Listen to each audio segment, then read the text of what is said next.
crédite la thèse selon laquelle en face il n'y a rien. De mon point de vue, situation bi mënul woon ñàkk mel nii parce que booy analyser li fi nekk rek moom ngay ñël analyser mais tamit situation buy créé wu ci li fi nekk lay créé woo.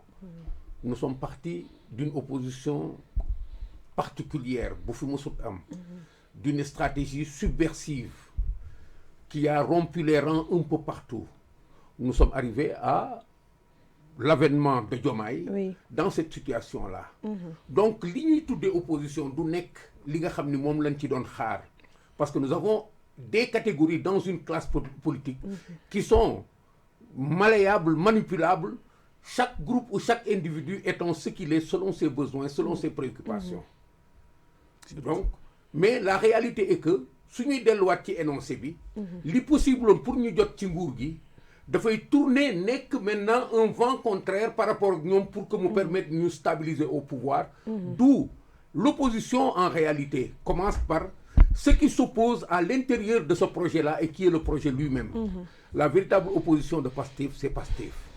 Mais la véritable opposition en face de Pastef, c'est ce débat-là. C'est ce débat qui refuse.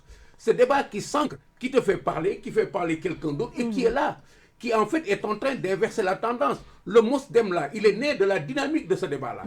Il n'est pas né ex nihilo de l'imagination de quelqu'un. C'est un processus cru, fort, constant, permanent, avec des outils percutants. Moom moo ñu indi ba muy cristalliser wu quelque chose bi nga xam ne ñoom mënaluñ ko dara. Il faut qu'on raisonne l'opposition à partir de cette base-là et qu'on sorte, et qu'on laisse les autres phénomènes qui se font à l'intérieur de l'APR, à l'intérieur d'autres groupes, ñu bàyyi leen ñoom ñu ñëw dans leur mûrissement, ñu fekk si ce canal de l'opposition. J'espère que ça va donner quelque chose. Mais ce qui condamne ces gens-là à échouer est dans eux, mais ce qui les condamne est dans la réalité qu'ils ont créée, dans la dynamique populiste populaire qui les a fait élire et qui est en train de se dérouler en sens inverse contre eux. Tey askan wi ci boppam moo taxaw. Nit ñi chacun d'entre nous à l'endroit où il est pour refuser au nom de tous les Sénégalais, pour refuser au nom de toute la classe politique. C'est ça la réalité. Nous n'allons pas attendre que dans les formes classiques ay Amadou Ba des choses, ils n'ont qu'à exister tels qu'ils existent. C'est loolu la askan wi sentir parce que kenn attaqué wu leen. L'APR va exister avec ses moyens tels qu'ils existent. Les autres vont exister avec leurs moyens tels qu'ils existent. Mais il n'empêche que li nga xam ne moom la ñu yëngal ci biir askan wi mooy un Sénégalais qui comprend, qui analyse, même s'il analyse faussement, mais qui agit et qui réagit. Loolu ñoom dafay dal seen kaw ñoo ko yee. C'est le monstre qu'ils ont éveillé. Ils ont éveillé un peuple bi nga xam ne par rapport à ce qu'il est, ce qu'il sait et ce qu'il ne sait pas, c'est un peuple qui réagit, qui est réactif parce que ils l'ont dit xoolal lii man maa ko mën soo ma falee dinaa la ko indil. Askan bi réagir foofu mënatuñu rey loolu. C'est ça aujourd'hui la force de ce Sénégal-là. Il ne faut pas qu'on attende maintenant cette dynamique oppositionnelle d'individus qui sont intéressés ci xolu askan wi parce que askan wi moo nangu woon ci xolam. jaay leen jox leen 54%.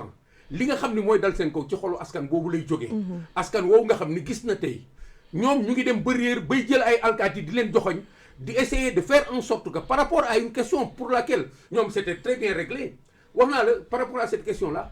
Même Human Rights Watch avait joué dans le sens de suivre Pastef dans son narratif. Pour condamner tout le Sénégal, les forces de défense et de sécurité, tout le monde. Parce que les droits de l'homme, ils ont marché là-dedans. Ils ont cherché les forces de défense et de sécurité, c'est parti de très loin. Aujourd'hui, c'est askan bi di yeewu ndànk-ndànk di dégg ñu naan alkaati yi ñoo rey débat bi yow nga ciy wax keneen di ci wax mooy remettre de l'ordre en place et c'est de ça qu'ils ont peur. C'est pourquoi ils ont amené cette loi interprétative pour verrouiller définitivement le sort pas de ceux qui doivent condamner mais de ceux qui ne veulent pas voir condamner, à commencer par Ousmane Sonko. D'accord. Toute cette loi interprétative est faite pour sauver Ousmane Sonko de la guillotine. Mais tout ce que nous sommes en train de faire aujourd'hui et ce qui est en train d'inverser la tendance, ils ont véritablement une opposition forte. C'est celle-là que nous portons chacun à l'endroit. Ça me plaît d'entendre cela dire damay xeex ak tel avec cette banalisation. Mais c'est ce que nous faisons tous. C'est nous cette opposition forte-là et qu'on sort. Elle n'existera qu'à travers notre voix jusqu'à ce que les autres viennent nous rejoindre. D'accord. En tout cas, merci commissaire. Il reste 2 minutes pour le début donc de cet entretien. Ñu gërëm leen di fàttali nag ne demain Inch'Allah à 16h il y aura le round-up ak Abdou Nguer normalement Doudou Coulibaly waaye tey nag moom dafa mel ne xam nga moom ay 4 avril yooyu xam nga mag la xaw ma ndax dina yeew ou pas donc demain 16h incha allah round up bi mais samedi suba aussi ma te kii Saliou dagg leen lii may wax nii suba presse bi dañu amaat beneen événement mooy suba la ñuy renouveler le bureau du SYNPICS mooy syndicat des journalistes nga xam ne Bamba Kassé moo ko doon jiite depuis des années mandat wam jeex donc gis naa nag ñaari candidat laa gis ñooy postuler kenn ki RTS kenn ki APS waaye damaa gis kenn ki nekk APS damaa gis presse projet bi yëpp di ko kam waaw ñëpp soutenir ko xam nga man moom presse projet bi ku ñu soutenir mooy ku bokk ci ñoom tamit ku ñu soutenir dama koy ragal donc ma fàttali rek ne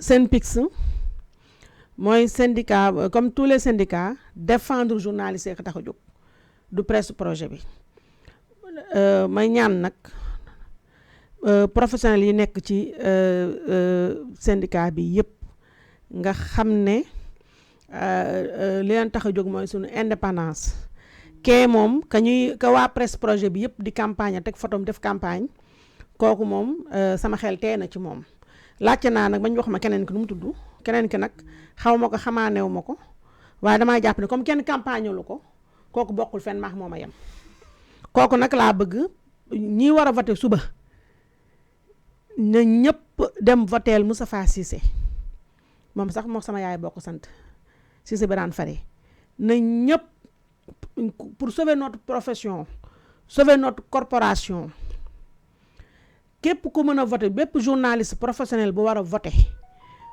leen Moustapha Cissé bu RTS ndax kooku bokkul ci projet bi bokkul ci benn parti politique ndax bu ca bokkoon kenn du ko dinañ ko publicité ka ca des nag gis naa turam nii waaye sama yoon nekkul ci moom waaw xam naa daal ne ñaari candidat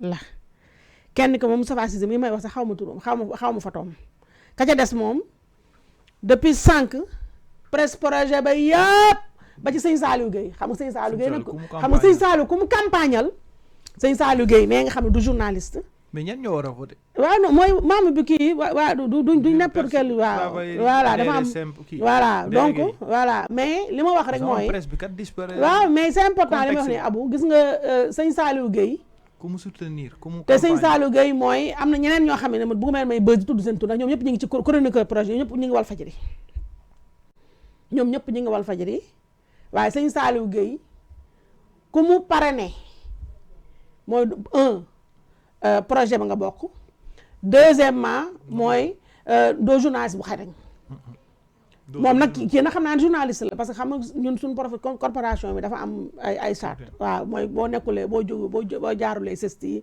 ak yooyu mënoo ko nekk voilà mënoo ko diriger ndax luy jiite profession yëpp la mais daal fi may jeexalee tëjee ko mooy Moustapha Cissé mi nekk RTS journaliste bu nekk RTS la moom mooy candidaté